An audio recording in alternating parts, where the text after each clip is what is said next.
ఉద్యమకారులు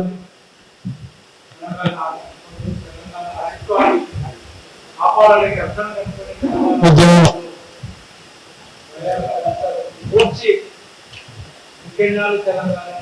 చేసి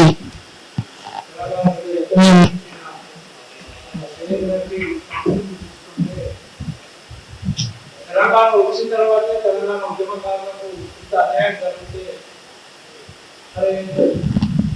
ఉమ్మడి రాష్ట్రంలో సమైక్య పాలకులు ఒక బెదిరింపు పోయి అమ్మాయి తెలంగాణతో నిలబెట్టుకుంటారు. కానీ ఈ తెలంగాణ తెచ్చుకుని తెలంగాణ పాలకులే తెలంగాణ ఉద్యమకారులను ఈ రకంగా మరి హింసించుడా పెట్టుడా అర్థం పడింది. నిజమైన తెలంగాణ ఉద్యమకారులకు ఈ రకంగా అన్యాయం జరిగినప్పుడు ఏం చేయాలి అనేది ఒక పెద్ద క్వశ్చన్ మార్క్. నిజంగా మరి దేవాదాయ భూమి అయితే వాళ్ళు తీసుకోవచ్చు, కానీ పద్ధతి ప్రకారం ఇదేంటైనా న్యాయస్థానంలాగా ఉన్నప్పుడు న్యాయ తీర్పు ప్రకారం నడుచుకోవాలి. ఒక ఎందుకంటే ఎండోన్మెంట్ అన్నప్పుడు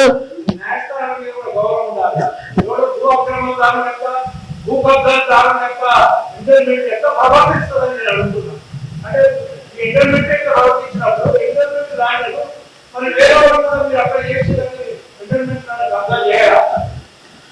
అయితే నేను ఎప్పుడైనా అడుగుతున్నాను, పేదలకి ఒకరు కాదు ఒకరు కాదు, పేదలకి ఒక సత్తా నేను ఇప్పుడు కావాలని ఎప్పుడో చెప్పినా పోదాంపా ఏదైతే అది అయింది, అది ఏమైతే చూద్దాం, ఎన్ని గుంటలో చూద్దాం. ఎందుకంటే విజయ్ గారికి ఎవరో ఆస్తి అడగలేదు, నగరానికి ఎవరో ఆస్తి తాగలేదు, ఉస్మానియా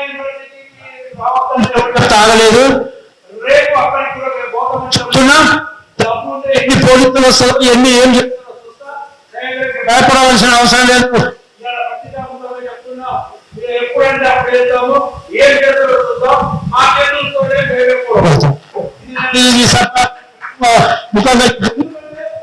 పాలిస్తున్నాయి. ఇంకో మొత్తం తెలంగాణ సమాజం తెలంగాణ ఉద్యమంలో అందరం కూడా మీకు అన్నా నేను 50